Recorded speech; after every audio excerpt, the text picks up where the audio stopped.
Hi everybody, welcome back to the channel, and today we have a very unique review to do for you.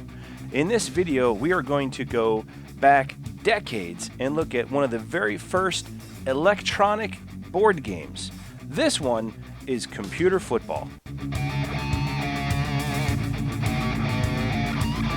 Now, depending on your age, you may be familiar with what this computer board game is, but traditionally, the younger generations, when you say board game, they think it's just a board and you have a spinner or you have cards, you have these little pieces or icons that you move around in different places.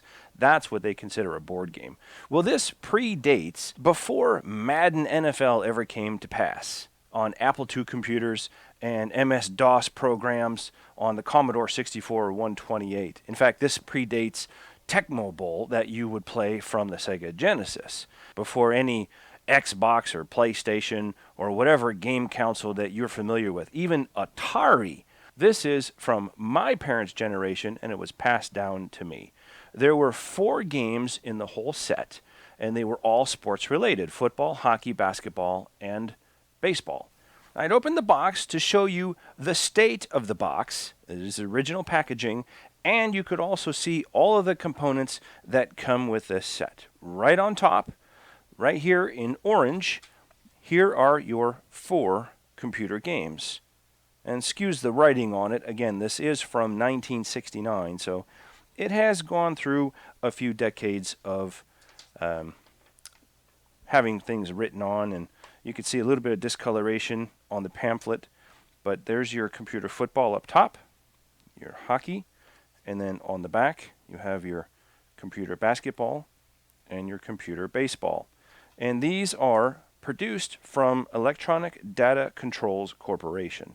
Here's a closer look at the instructions. It tells you all of the sections of the board, and it goes through and it shows how to install the batteries and what the diodes and the indicators are, because there are light bulbs, as you can see up across the top right here. If they don't illuminate, you can still get them today. It takes a GE47 indicator light, so you can simply just go buy one of those bulbs at your local hardware store and carry on. It also goes through rules of play on the back side, and of course you have special rules, such as blocking a punt or kicking a field goal, a fumble, what to do when you intercept a pass, first downs, etc., etc.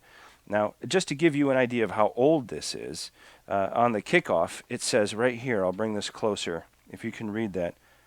Kickoff starts at the 40-yard line. Well, we know it's not the 40-yard line anymore, but that's how old these instructions are.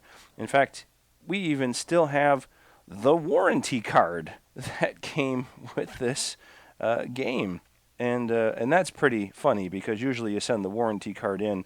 In fact, this is really neat here. I wonder if they're still around. It says, if you wish to have your game repaired, send $3 with your name and address to blah, blah, blah, blah, Winston-Salem.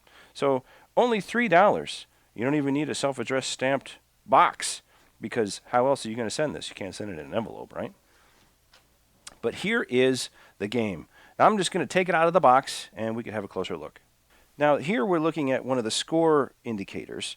There is a slider right here that says the word score on it, and based on what you score, you just slide it left and right, and that records your score, so you don't have to remember what it is, or you could simply write it down.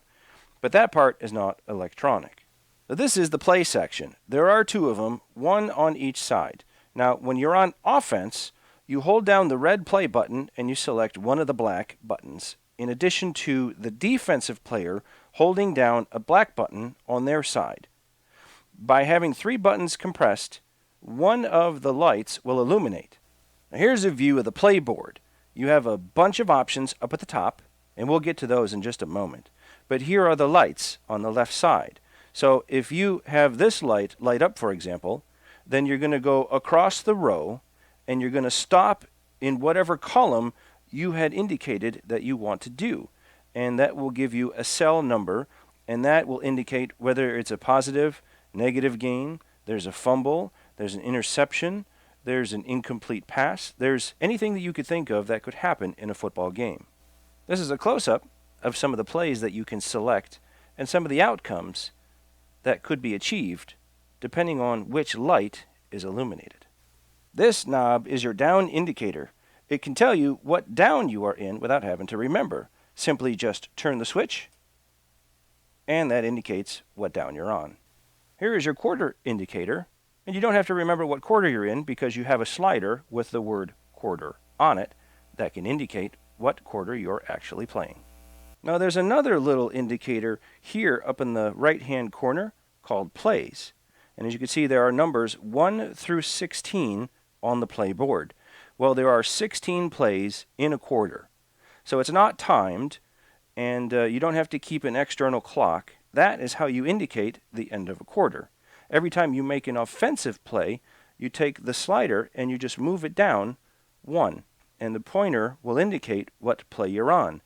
So on and so forth, all the way down until you're at 16.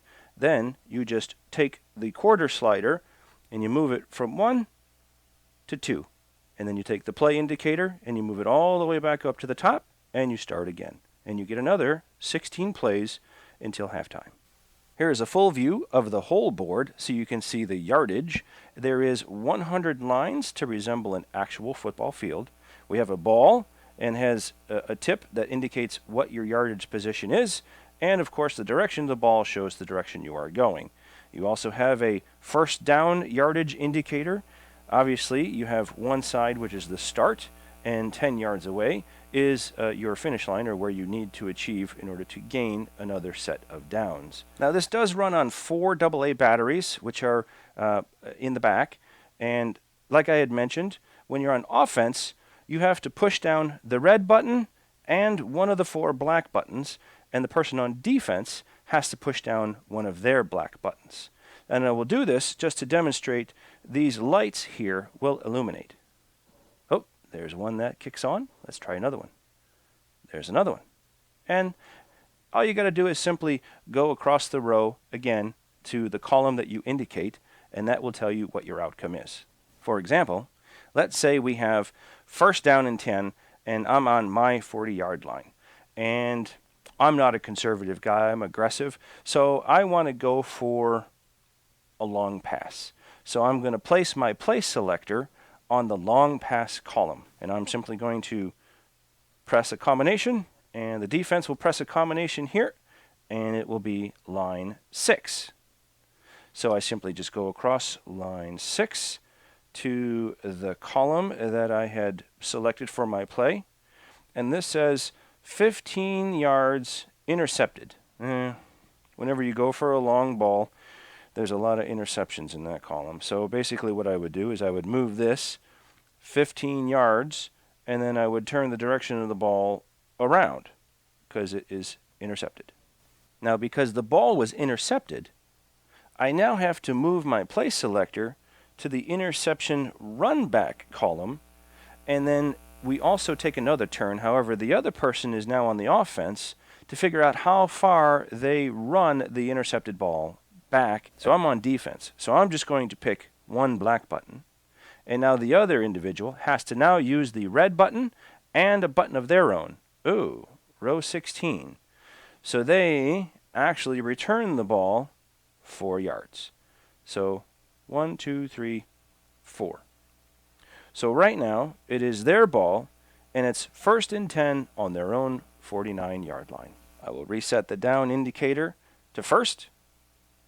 And since that was an offensive play, I have to move my play indicator down to offensive play number 2. Now this game has really kept its shape. Even though this is cardboard, and there are a few scratches and dents on here, the frame is well kept.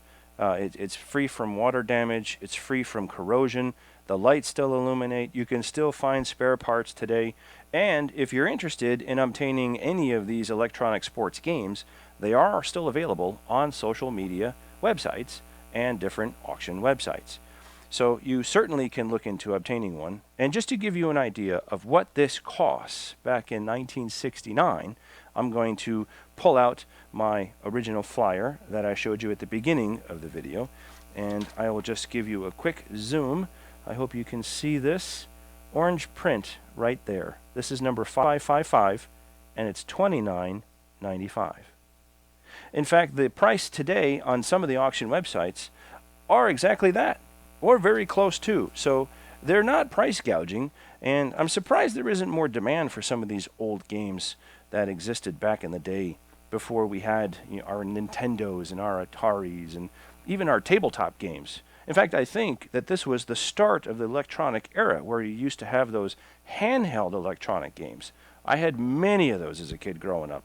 So leave me a thumbs up if you enjoyed this video. In fact, I'd love to hear from you if you've had these games, if you've ever seen them. And if you would like to receive alerts when we post new material, click that subscribe button. Please check out all of our other videos and follow us on our social media websites. I'm Mag, and we'll speak to you in the next video.